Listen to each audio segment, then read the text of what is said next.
这个男人每天早上6点准时起床，狱警们对他毕恭毕敬，他会去操场晨跑。在他服刑的这2年多里，监狱里的犯人们都不敢闹事，连典狱长也得讨好他，因为这个男人是韩国最大的黑帮首领金康宪，而这位是韩国最有名的大法官宋昌明，他亲自处理每一个案件，总是力求为受害者讨回公道。这2个毫无关联的人，却因为各自的儿子纠缠不清。4月8日那个上午，浩英因母亲去世过于悲伤，又加上他严重的哮喘，开车经过一个弯道时，浩英立刻下车查看被撞的小伙子。那时小伙子还没死，但伤势严重，不断抽搐。此时小伙子的手机响了，浩英四下无人，也没监控，由于后果断了电话。这时小伙似乎想说什么，咳嗽2声，向他吐了一身血。浩英本想报警，刚拨通电话，他的哮喘突然发作的连话都说不出来，靠意志力走回车里，急忙吸了口随身携带的药，打电话给父亲，但对方手机一直关机。场景转换，老宋开完庭回办公室休息之后，他把手机从飞行模式切到数据通信，立刻收到20几个未接来电，他感觉到了不对劲，立刻回拨给对方。没过多久，老宋回到家了，没错，撞人的正是他的儿子浩英。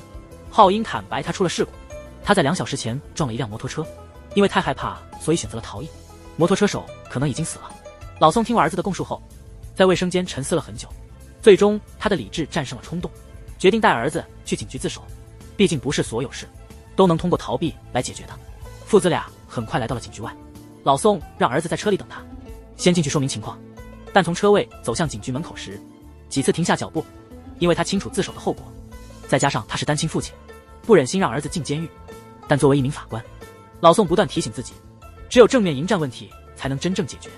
于是他坚定地走进了警局，但刚到重案组门口，就听到里面电视的播报：今天早上7:30左右，环城路发生了一起肇事逃逸，受害者小金被遗弃在路边，伤势过重，不幸身亡。据悉，小金的父亲是监狱中的金康宪。老宋一听这名字，明显感到担忧，因为他知道金康宪有多大的势力，所以立刻决定不自首了，开车带着儿子离开了警局。很快的，小金去世的消息传到了监狱这边，为此典狱长特意向上级申请让金康宪能见孩子最后一面，希望他能尽快见到孩子。但金康宪要的不只是见面，他要的是立刻释放。与此同时，老宋带浩英回了家，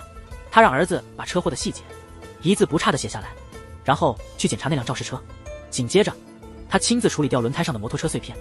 擦掉车内的血迹，最后打算销毁浩英的衣服。老宋随便和邻居打了声招呼，但后来觉得烧衣服不可行。同时，在律师的操作下，金康宪在傍晚时分被释放。他想做的是找出杀害儿子的凶手。老宋带着儿子的血衣直接扔进了垃圾车里，看着他被机器处理掉，然后若无其事地离开。接着他还根据视频学习如何更换车大灯。正当他以为一切尽在掌控之中，接下来又将如何展开呢？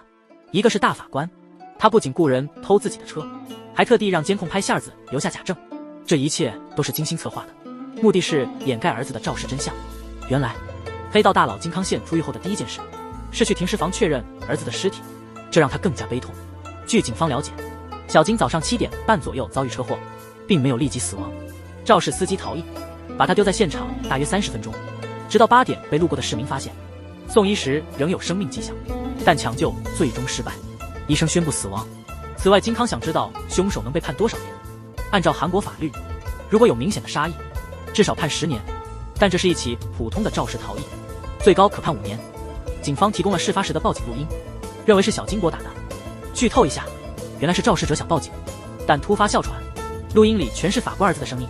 但金康宪不知情，他听着录音里的痛苦喘息，看着儿子面目全非的尸体，感觉心如刀绞，悲痛至极，连泪都流不出来。在小金的丧礼上，长子大金未经父亲允许从美国飞回韩国，对此他的母亲确信是大金害死了小金，毕竟小金去世后他能继承家业，大金成了唯一受益者。因此金康宪决定亲自找出肇事司机，命令大金立刻回美国。与此同时，大法官宋昌明也在忙碌，召集亲家，开始策划洗清儿子的罪名。考虑到他的妻子2年前去世，于是就打了感情牌，告诉大家儿子还没从失去母亲的悲痛中恢复，他现在开的还是亡妻的车，那车里肯定装满了美好的回忆。因此宋昌明请求联金，在不引起任何人注意的情况下，悄悄地处理掉那辆车。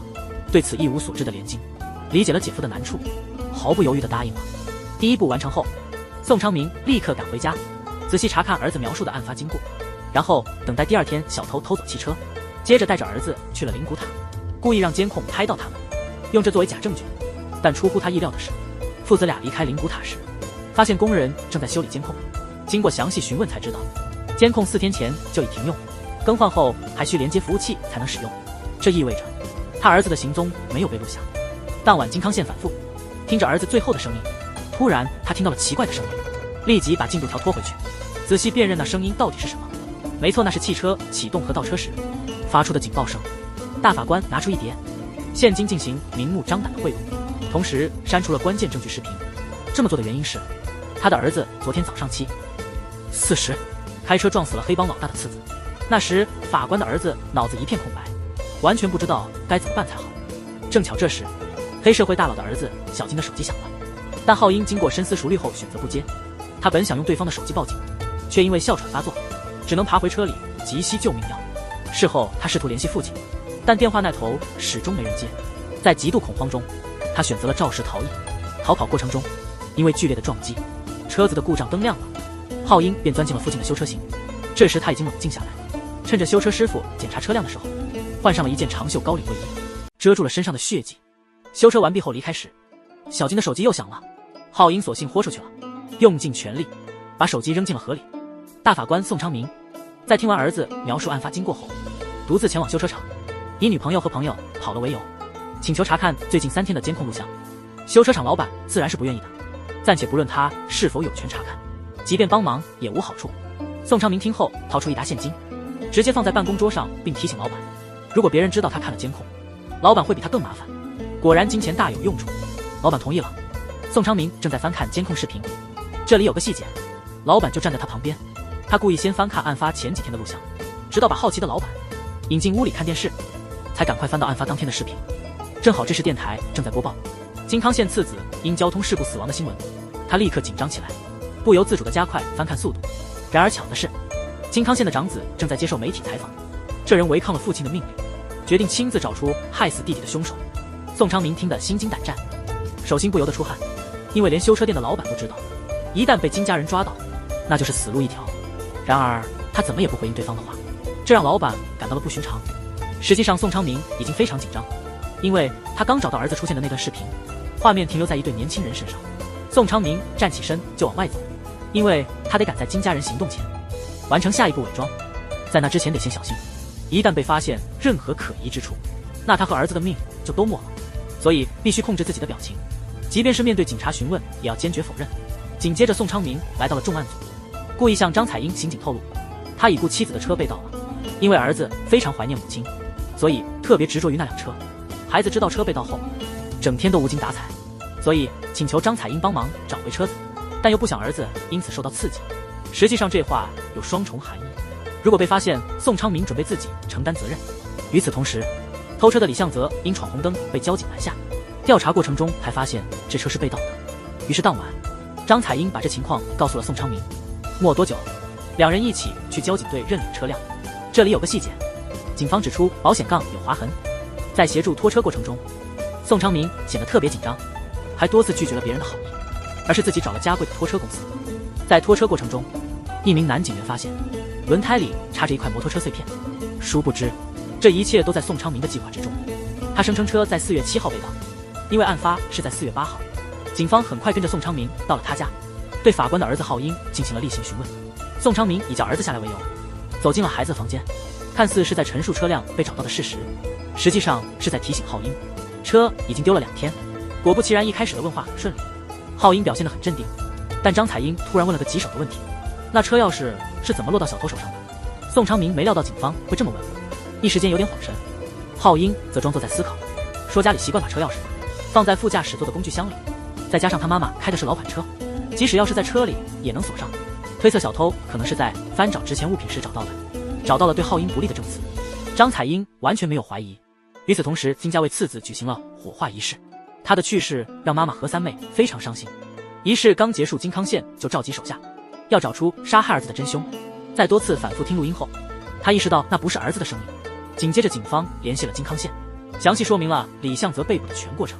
确认他就是撞死次子的真凶，还透露这个人是红帮的成员。就在那天下午，金康宪把红帮大姐头叫到海边，质问李相泽是否是他的人。红姐立刻否认，她从未联系过李相泽。金康宪听出了话中的意思，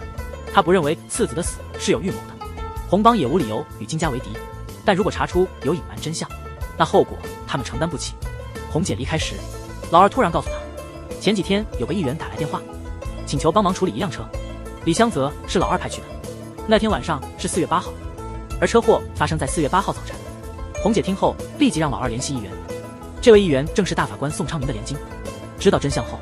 他整个人都震惊了，立刻把姐夫叫到办公室，逼问他到底发生了什么。宋昌明详细的叙述了经过，但他替儿子担了责。连经知道金康宪的势力有多大，一旦这事被金康宪知道，他们俩绝对逃不了死罪。不过现在还有一个天衣无缝的计划，前提是德茂生命危险。宋昌明表示会完全听从连经的安排。连经的计划是给偷车贼李相泽一大笔钱，然后将他送出国，只要这个人不被捕，撞死金康宪次子的凶手就永远是他。这样一来，两人就能摆脱目前的困境。谁知宋昌明回到法院后，总觉得李相泽这名字很熟悉，最终在案卷中找到了他的名字。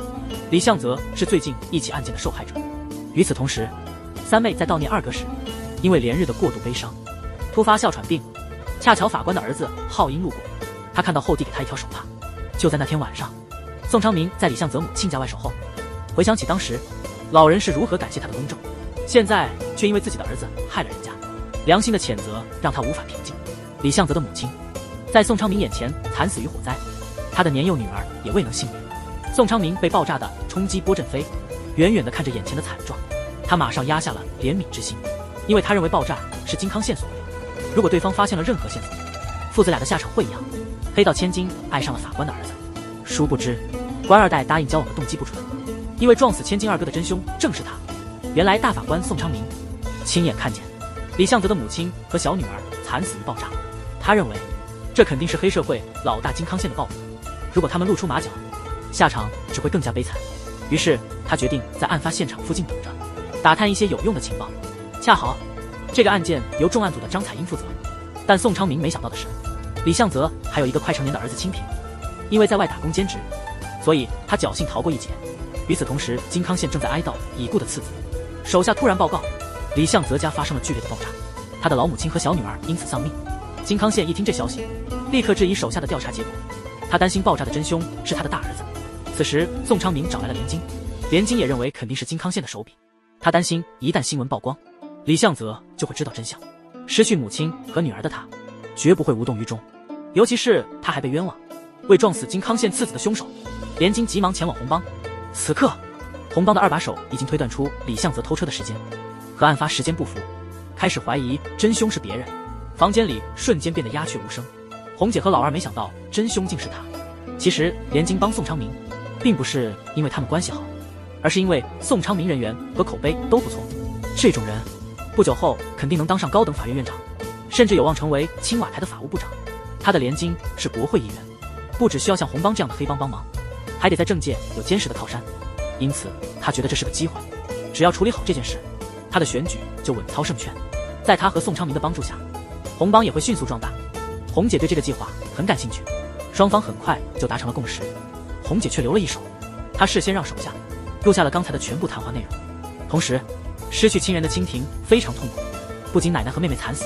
连那不靠谱的父亲也杳无音信。在他无助之际，偷听到2名警员在私底下讨论，觉得案件太麻烦，打算以事故结案。听到这话，蜻蜓决定逃离警局。很快他就来到了红帮的地界，他表明自己是李相泽的儿子，想立刻见到老二海龙叔。此时正在逃亡中的李相泽通过晚间新闻得知了母亲和女儿的死讯。紧接着宋昌明这边接到了一个不明来电，他犹豫了一下没有接，刚坐下来，对方又发来了一条短信。短信里提到了金康宪次子的死亡和司机逃逸。作为大法官的儿子，浩英的大学录取就像铁打一样稳固，显然发短信的人似乎知道一些内情，不然为什么会突然发来2篇完全不相关的文章呢？想到这，宋昌明立刻回拨过去，但对方用了技术手段，显示这个号码是空号。同时长子堵住了一个红帮的麻药贩，扔给他一袋现金，让他帮忙传递信息，无论如何都要找到李相泽。金康宪在仔细听了录音多次，并查看了李相泽的体检报告后，确定他不是撞死次子的真正凶手，因为录音中明显有哮喘的喘息声。而实际上李相泽并没有这病。这时候他的亲信提醒他，录音最后有爆胎声，听起来像是老款车发出的，建议搜索案发地点附近的修车行。被这么一说，金康宪觉得有道理，很快就锁定了那家修车行。经过友好的交流后，老板承认有人来看过监控，但那人戴了帽子，完全看不清脸。此外，案发当天的录像也被神秘删除了。不过老板记得那人看起来很稳重，大概50多岁，说他正在和年轻女子交往，一边看监控一边哭。虽然没看清那人长什么样，但金康宪找到了事故车，然后立即让下属查车主是谁。与此同时，清廷在红姐的帮助下联系到了他父亲，但他不知道的是，红姐已经和联金达成了共识，正计划找到李相泽并除掉他。李相泽也不傻，他大概猜到了发生了什么，所以威胁红姐明天要安排条船帮他和儿子逃出国，否则就把事情告诉金康宪，告诉他红帮对儿子的死隐瞒了真相。巧合的是，他们的通话被一个麻药贩子听到了，这个贩子转头就把内容告诉了金康宪的长子。第二天，宋昌明从噩梦中惊醒，门铃此时响了起来，来人正是李相泽。他说他不是来找麻烦的，但有些事情必须要说清楚。宋昌明犹豫了很久，最后决定开门。李相泽一进屋就没再说什么，直接坐在餐厅里。他说完这些后立刻站了起来，直接走到宋昌明面前，直截了当地指责他害死了自己的母亲和女儿，然后递过来一个银行卡号，希望通过金钱赔偿他犯下的罪行，务必在今晚之前转账。如果做到了，他就带着儿子永不回头；如果不这样做，他会直接去找金家算账。宋昌明一把抓住李相泽，拿出手机给他看了一条短信，但看对方的反应，短信似乎并不是他所发，殊不知还有另一个人知道李相泽来过，那就是大法官的儿子浩英。同时在另一地点，国搜科调查了爆炸现场，发现煤气管被人故意割开，断定这是一起纵火事件。同时心腹调查了肇事车辆，发现车辆登记在一位70老人名下，老人的大女儿2年前去世了，她的丈夫是大法官宋昌明。就在这时，张彩英突然冲进办公室，她要问关于昨晚爆炸案的几个问题，实际上是怀疑金康宪是凶手，毕竟被炸死的2个人是陶一凡的家属，但是没有证据的指控。金康宪只希望警方能尽快抓到李相泽。下午，金康宪又去了汽车修理厂，留下了大法官宋昌明的照片，让老板确认那天来的人是不是他。同时，李相泽收到了大法官转账的5亿韩元，他马上安排了偷渡的时间。红姐表面上安慰他，转身就把会面的点告诉了林，双方决定今晚动手。夜幕降临，李相泽和儿子在码头重逢，儿子突然反目，李相泽把卡交给儿子，让他快逃离这里，几乎是用命换命，为儿子争取到了逃生的时间。当两帮人激战正酣时，金康宪的大儿子突然持枪出现，直接射杀了红帮的3个人，还杀了李相泽。他以为为弟弟报了仇，没想到清平在一旁录下了他杀害自己父亲的全过程。另一方面，宋昌明收到了一个未知号码发来的信息，对方声称知道谁杀了金康宪的次子。等了很久也没到下午，就在他准备睡觉时，突然收到了一个未知号码的电话。宋昌明一听羞愧地接了电话，法官大人的剧情突然高能起来，黑社会大佬终于查出来了，撞死他儿子的正是大法官。就在他准备复仇的那一刻，大法官透露了一个秘密，这个秘密关乎他的长子的生死。他强调只有他活着才能完美解决问题，那么大法官自己能否活下来呢？原来2天前，宋昌明收到了一通勒索电话，电话那头说不仅看到了他儿子销毁手机，还似乎涉及一起严重的车祸，只要支付足够的钱，对方就会保守秘密。宋昌明一听，立刻猜到是修理厂的工人打的电话，他硬着头皮答应了。另一方面，经过几天的调查和证据搜集，黑社会大佬金康宪确认了撞死他儿子的就是宋昌明，甚至脑补了案发时的情景。他的儿子痛苦地躺在地上抽搐，用尽最后一丝力气抓住宋昌明的脚，向他求救。然而这位被誉为公正的大法官见四下无人，一脚踢开儿子的手，扬长而去。金康宪愤怒难平，暗下决心，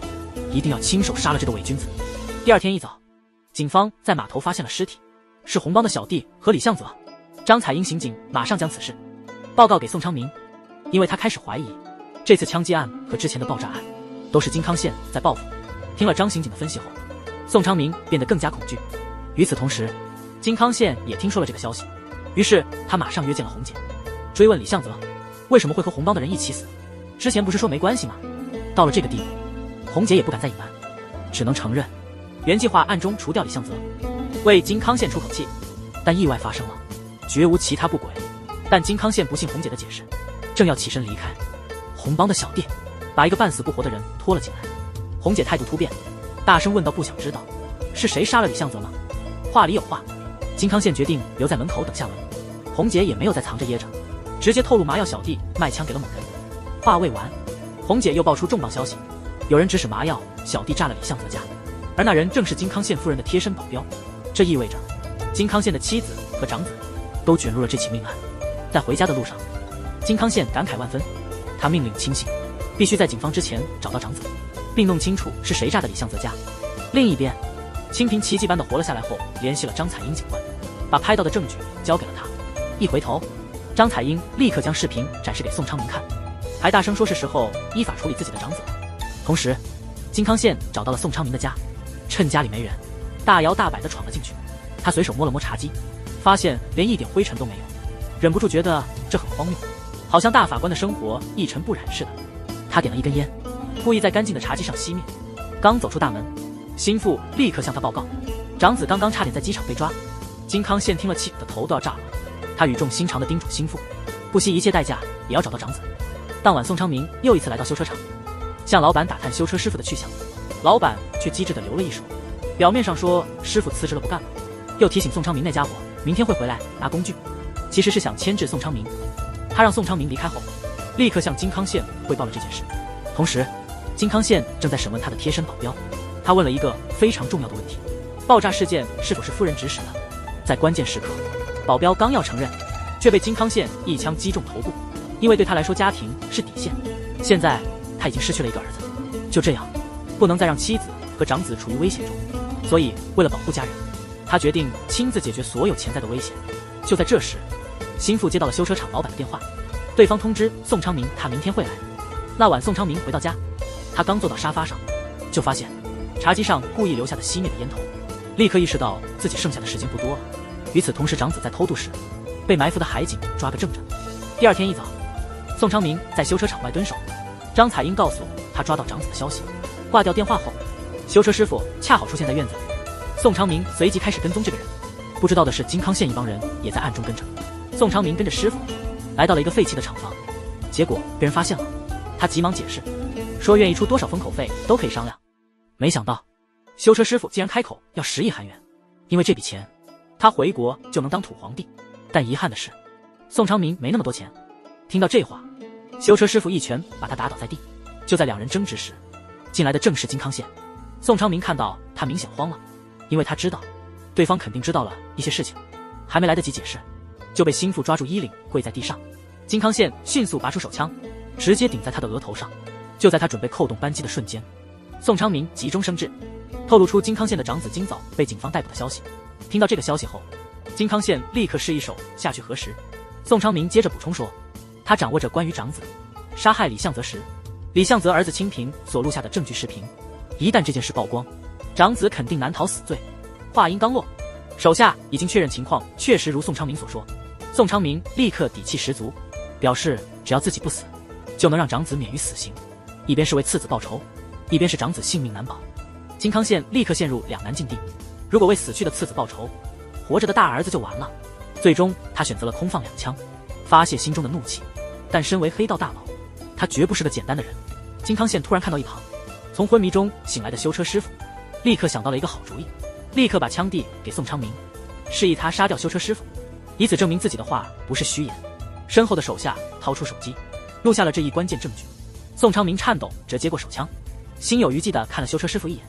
大家千万别忘了，这个人掌握着父子俩的把柄。黑道大佬为了保护长子免受牵连，把枪交给了那个害死他次子的法官。法官为了掩盖自己儿子的秘密，枪杀了唯一知情的人。这时金康宪坐在宋昌明对面，宋昌明迅速冷静下来，说明警方从侦查到起诉，最快也需要一段时间。目前最糟糕的情况，就是长子犯罪的全程被人录了下来，警方肯定会想尽一切办法证实视频里的正是长子。一旦证实，想要改变判决就无望了。因此，当案件交到他手上，必须有些地方弄得不清不楚。金康宪清楚，想要为长子洗脱谋杀罪不容易，但他手上有宋昌明的杀人视频，再加上他想要除掉宋昌明，可以说是轻而易举。所以他警告说，不惜一切代价也要把事情处理好，离开那个废弃的仓库。宋昌明立刻安排与张彩英刑警会面，侧面了解证人清平的情况。张彩英没有留后路，他把那孩子藏在了非常隐秘的地方，开庭前谁也找不到他。在宋昌明的要求下，张彩英带他去了秘密审讯长子的地点，拉开遮光窗帘。宋昌明看到长子正在接受审问，心中不断涌现罪恶感，因为不得不帮这种杀人犯开脱。那晚张彩英打电话通知，现在正押送长子回局的路上，再收集几个证据就移送检方。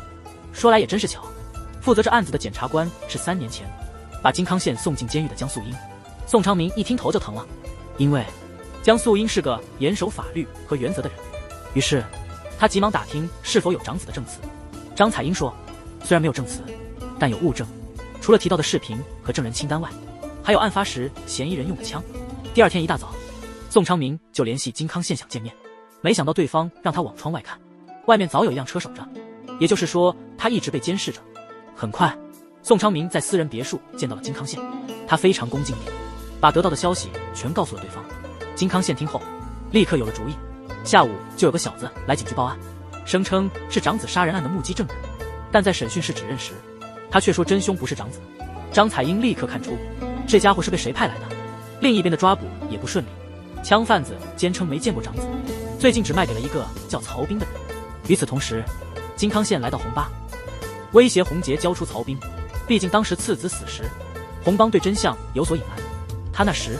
完全可以除掉所有在场的人，但他并没有那样做，因为他坚信这世上还有正义。这话我只说一次，剩下的就看洪杰怎么办了。在警局这边，局长也在给张彩英施加压力，责怪他未经许可就把报告送到警方，但张彩英完全不接受这一套，他坚决要查个水落石出。可当他们查到曹斌时，发现这人已经畏罪自杀，显然有人总是比警方快一步，试图掩盖真相，这让张彩英非常愤怒。当晚他就找宋昌明倾诉，不知不觉中喝多了几杯。回家前他叫了代驾，但宋昌明意外发现这个代驾看起来很面熟，于是他更加小心，给张彩英留了言，让他到家后回一下消息。但直到第二天早上，张彩英一直没回复，手机也关机了。宋昌明感觉不对劲，午休时他去了警局，但同事说今天他没来。镜头切换，同事和宋昌明撬开张彩英的公寓门，一进门就看到里面一团糟，显得像被人翻过。关键是他们找不到张彩英，也就是她失踪了，这让宋昌明更加害怕。那晚他把连金叫到人多的派对，坦白自己前阵子见过金康宪，担心长子就算被释放也不安全，到时候连命都保不住了，所以必须找到一条能活下去的路。于是连金又联系了红姐，但红姐因为害怕金康宪的事，不想再淌这趟浑水。意外的是，她谎称宋昌明已经进入了青瓦台，这就意味着大家现在有靠山了，可以跟金康宪较量了。红姐竟然信了连金的话，主动找检察官江素英会面。第二天，一个邋遢的人报了警，声称曹斌不是自杀，而是被谋杀的。他还透露，知道李向泽家的火是谁放的。根据这个人提供的线索，很快就抓住了2个越南人。同时，有人向宋昌明报告，他偷偷与连金见面了。红姐似乎也在和检察官江素英密谋些什么。时间转眼来到第二天，江素英带队突袭了金康宪的家，以教唆杀人罪依法逮捕了金康宪的妻子。同时，金康宪把照片扔在桌上，感觉所有这些巧合都是宋昌明策划的。接下来还会发生什么呢？小美正在海边锻炼，突然被眼前的情景吓得一屁股坐在沙滩上，因为发现了一具比她还白的尸体。不过法医发现了尸体的一个可疑之处，天气35度，尸体却是零下1度，推测可能有变态把尸体速冻了。飞到大嫂被捕后却丝毫不慌，还在审讯室里哼着小曲，甚至想来个热水澡放松一下。听到这，江素英检察官示意手下递给他一个平板电脑，好让他消遣一下。但播放的并非恩静的发言，而是某人偷拍的大嫂的秘书，正在汇报如何假装李向泽一家人已死。大嫂却只是微微一笑，她很清楚江素英手中的这些所谓证据没有一个能直接牵连到她，也就是说无法定她的罪。出乎意料的是，江素英挑明了找到了金康宪的弱点，那就是他的家人。与此同时，大法官宋昌明注意到他的办公室对面有个金康宪的小弟在监视，这越发让他想要摆脱金康宪的控制。于是他通知了连金开始正式合作。到了下午，检方开始讨论大嫂的教唆杀人案。根据现有的证据，洪氏认为即便不考虑她是金康宪的妻子，也不足以拘留她。但一向以公正著称的宋昌明提出了反对意见，他要求再给1天时间，慎重考虑是否构成犯罪，明显带有个人情绪。由于职务的关系，同事们不敢反驳，这件事很快就传到了金康宪的耳中。他猜测宋昌明是故意为难，想打个电话问候，但对方根本不给这个机会，这让金康宪很是恼火。与此同时，在宋昌明这边，他想出了一个摆脱监视的妙计，那就是对面的健身房。下班后，他西装革履地来到健身房锻炼。不一会儿，金康县的秘书把所有人都请了出去，随后把他逼到墙角，追问他为什么是小动作。宋昌明一副委屈的样子，大声说他负责审理的是长子杀人案。这个时候，如果对金康县示好，随便放走大嫂，法院和检方会怎么看？别忘了现在有杀人的视频和证人作证。宋昌明越说越气愤，声称按现状绝不能顺着金康县的意思办。大嫂教唆杀人案本就漏洞百出，早晚会宣判无罪。难道因小失大，破坏了他的真正计划吗？这番激昂的话语让秘书愣住了。他看着宋昌明迷茫的样子，宋昌明信心倍增，继续高声：如果不信任他，那就现在杀了他好了。秘书觉得他说的有理，走上前来警告他明天必须到指定地点，否则后果自负。秘书离开后，宋昌明换上运动装，看看那个盯梢的小弟有何反应。果然如他预料，那小子只认西装，完全没察觉异常。他又换回西装，故意让小弟看到，慢悠悠地联系连金，明天下午1点咱们某小店见面。第二天，宋昌明先找金康县碰了一面，宁愿死得光明磊落，也不愿意活得受尽屈辱。宋昌明被吓了一大跳，不过很快就恢复了镇定，直言如果现在杀了他，那么他的长子也就不了了。正好金康县的家人是他的弱点，丢下几句狠话后，气愤地离开了会面地点。宋昌明一刻也不敢耽搁，先回办公室宣布因为大嫂教唆杀人的证据不足，认为没有必要拘留允许，当天释放。与此同时，金康县很快就得知了这一消息，对这位法官的警戒心也稍微放松了一些。紧接着，宋昌明穿上西装去健身房打卡锻炼，估算时间差不多后，换上运动装悄悄溜出大楼，在街边迅速拦了一辆出租车，急匆匆地赶到了事先约好的地点。但当他打开包厢门，却看到红姐坐在里面。原来红姐感到非常委屈，自从金康县的次子去世后，她的手下已经接连死了7个，每天还得担心帮派被灭的风险。无奈之下，只得投靠了联军。然后话锋一转，威胁说如果联军和法官不帮忙的话，他就只能跟这2人作对了。因此他想知道翻盘的具体计划。宋昌明没有隐瞒，坦白了一切，早已和联军商量好，2人准备共同加入新总统候选人的团队，利用这层关系进入青瓦台，最终成为法务部长，从此彻底摆脱了金康县的威胁。但关键是要让红姐找到清平，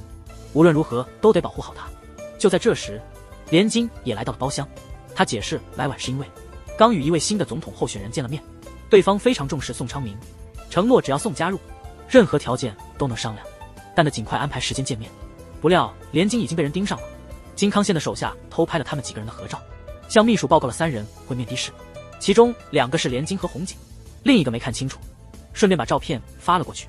晚上宋昌明回到家，刚把旅游鞋放在门口，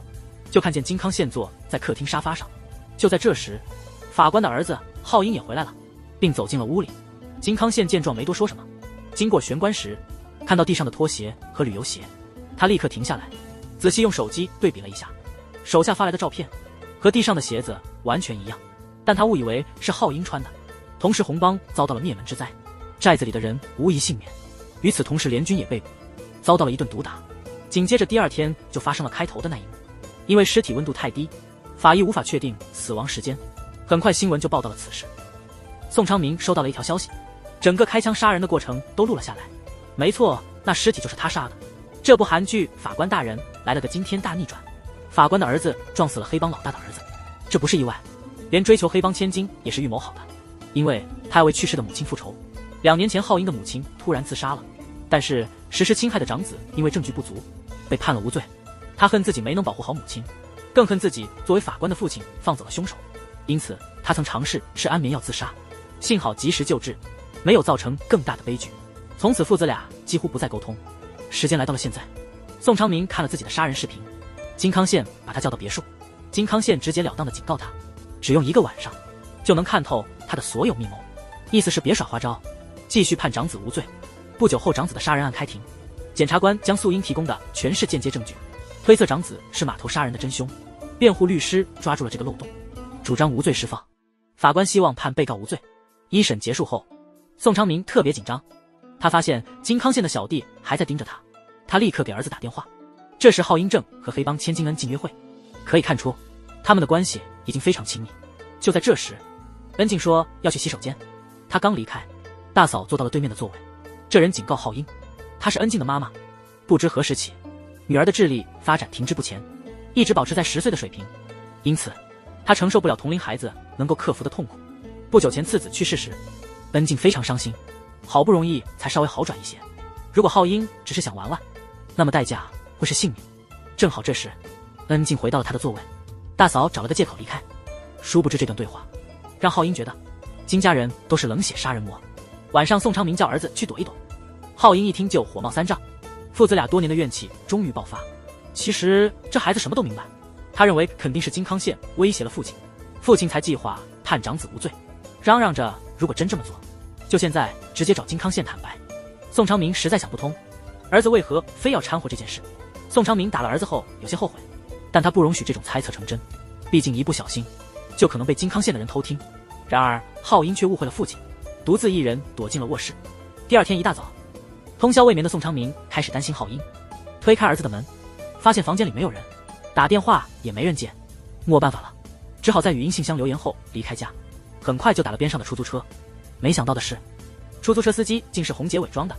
他为了报仇才铤而走险。询问下一步怎么办，可宋昌明自己也很乱，完全没办法。红姐说不如放手一搏，尽管去做，只有判长子有罪，才能牵制金康宪，毕竟只有没后顾之忧，才能干大事。这话让宋昌明顿时明白了，所以在二审时，他开始担心处于劣势的江素英，抓住机会询问负责此案的刑警位置。晚上宋昌明回家，仍然没有浩英的消息，便请警察帮忙追踪儿子的手机位置，但通话内容被内奸听到，这小子立刻报告给了金康宪。金康宪很快知道了。不久后，宋昌明接到秘书电话，镜头转到他被带到大学附近的公园，随着金康宪的视线，看到浩英和恩静坐在对面便利店。在这敏感时期，金康宪很好奇，为什么他儿子会和自己女儿在一起。听到这话，宋昌明直接跪了下来，承诺今后绝不让两人见面，并力争让长子获无罪释放，只希望千万不要伤害浩英。昌宪没多说什么，宋昌明以为他默认了，然后从便利店领出了2小只，声称是来接恩静的员工，表面上是送女孩走，实则在暗示儿子他的女友是什么来头。宋昌明没料到的是，浩英早已知道他的身份，而且是故意接近的。很快第3次庭审到来，宋昌明一直以为江素英没有直接证据，这样就能让长子无罪释放，但江素英突然要求希望负责此案的警员张彩英出庭作证，他心情顿时紧张起来。接着江彩英出现在庭审现场，案情突然发生了180度大反转。要知道，关键证人蜻蜓被他藏起来了。江素英要求在最后一次庭审让蜻蜓出庭作证，宋昌明的计划顿时破灭。第二天恩静怎么也联系不上浩英，即使到了家楼下，对方也故意躲避，于是就在2人常去的图书馆等候。浩英直言恩静的爸威胁了他的爸，如果继续交往，自己的父亲可能会有危险。知道真相的恩静当场崩溃，年仅10岁的他无法接受这一现实，在父亲的威胁和分手的双重打击下晕了过去。已经失去一个孩子的金康宪感到非常难过，他请人帮忙解锁了女儿的手机，结果发现手机里全是女儿打给浩英的通话记录。同时张彩英约宋昌明见面了，他坦白自己失踪期间一直在调查金康宪次子的死亡案件，意外地发现主嫌疑人李向泽并没有作案时间，碰巧事故车辆正是宋昌明家的车。而案件发生时，法官宋昌明正在开庭，这样一来嫌疑人就只剩下一个了。张彩英希望宋昌明能做出明智的选择，首先确定长子的罪行，然后再去抓金康宪。与此同时，金康宪带浩英去了一家咖啡馆，希望他能和自己的女儿好好相处，但浩英却反驳了他，说出了自己心中的不满和怨气。然后他紧张到哮喘并发作，金康宪立刻就听出来了，那是他喘息的声音，和撞死他儿子的人的声音一模一样。再加上浩英当面吸了药来缓解病情，让金康宪更加确信了自己的猜测。韩剧《法官大人》终于迎来了大结局，伸张正义的民警惨死，原本公正无私的法官徇私枉法，本该受罚的凶手却被无罪释放。2位父亲为了保护各自的儿子，展开了最后的对决。原来黑道大佬金康宪发现，撞死自己次子的可能就是眼前这位法官的儿子，但他并没有立即采取行动，反而放走了浩英，因为他还需要这个年轻人的父亲为长子宣判无罪。当晚浩英回家后，宋昌明透露，张彩英警官已经得知了一切，终于知道是谁撞死了次子，他是要保护自己的儿子，建议还是先出国躲一躲吧。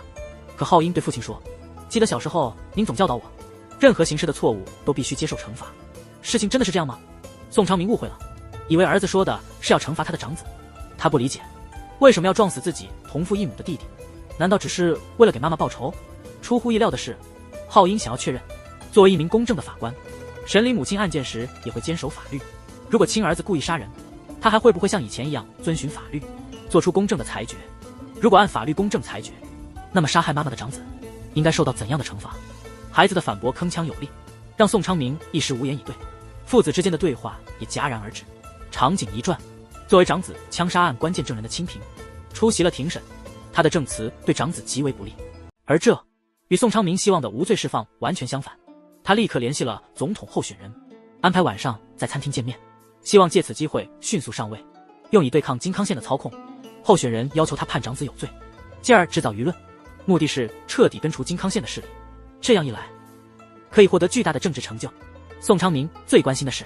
判决生效后多久可以进青瓦台？候选人的回答是，舆论发酵2个月后。但宋昌明等不了那么久，这段时间足以发生许多意外，所以他主动联系了红姐，两人拿命去，一起密谋除掉金康县的计划。理由是庭审对长子不利，把对方约出来。一见面，金康县就通过秘书播放了那段录音，明确指出撞死次子的是患有哮喘的浩英，这小子现在正和他女儿在一起，不由得怀疑这是太巧，会不会是法官大人想耍什么小手段？宋昌明被吓得半天说不出话，过了好久才颤抖着说出长子侵犯了妻子的事实。他发誓浩英不是故意的。很明显，金康县并不知道长子侵犯人家妻子的事。宋昌明希望金康县作为父亲能再给一次机会，他会让连京去告诉清平，说出真正害死李相泽的凶手，然后举报张彩英，知道真凶却为了抓金康县不报。这样一来，一定能让长子无罪释放。一切结束后，他会亲自找金康县谢罪。最后金康县接受了这个提议，但他离开后，宋昌明突然想起今晚他约了红姐要行动，于是立刻打电话让对方暂停行动。第二天，按宋昌明的指示，严京告诉了清平，一直在保护他的张彩英其实是和宋法官勾结的，还提供了2人修车时的照片作为证据。孩子一时冲动，选择相信这些谗言，认定张彩英利用了他。宋昌明另约候选人见面，说自己受到金康县威胁，希望在判决生效时就能进入青瓦台，否则很难判定长子有罪。候选人却拿出一堆照片，明确说是另一个法务部竞选人给的。照片显示他昨晚和金康县的会面，这意味着进入青瓦台的计划行不通了。庭审上，清平改变了证词，谎称当晚没有看清楚凶手，因为他的奶奶和妹妹被炸死后，有人一直说是金康县干的，所以他认为杀父凶手是长子，怂恿他的正是负责此案的张彩英和提起公诉的检察官江彩英，加上案发后清平被隐藏起来，以及这2个人一直在针对金康县。因此，辩护律师认为警方和检方伪造证据，希望法官判长子无罪。宋昌明宣布3天后公布判决。对这样的结果，张彩英和江彩英都感到不满，因为如果这次失败，以后要让金家人受法律制裁就更难了。因此，张彩英决定，就算要用卑鄙的手段，也得保护法律的正义。那天晚上，他把宋昌明叫了出来，透露浩英撞死次子不是意外，而是策划了6个月的犯罪。原来张彩英找到了修车师傅的女朋友，根据智人的说法，去年秋天，浩英突然找到她男友，给了她300万韩元，让这对情侣跟踪次子的行踪，直到听到那小子说金康县送他一辆摩托车作为生日礼物，还夸耀他哥哥是一个可怕的人，上次还侵犯了法官的妻子。之后浩英就策划了撞车计划，没想到男友保留了一手，偷偷跟踪了浩英，然后男友神秘死亡。张彩英威胁宋昌明，如果能按法律判长子有罪，他会把这秘密永远藏在心里。宋昌明听后走开，打电话给金康县，告诉他张彩英正以浩英的事威胁他，目的是要判长子有罪。对他来说，浩英是最大的弱点，所以不惜一切手段，即使是监禁，也要摆脱张彩英的压力。第二天早上，红姐告诉宋昌明，昨晚浩英让小弟预购了一把枪。另一边，